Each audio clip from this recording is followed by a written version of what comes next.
宵夜首选酥香软嫩的烤排骨来了。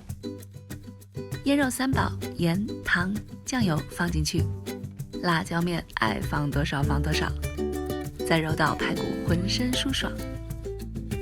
腌制3个小时后放进烤盘，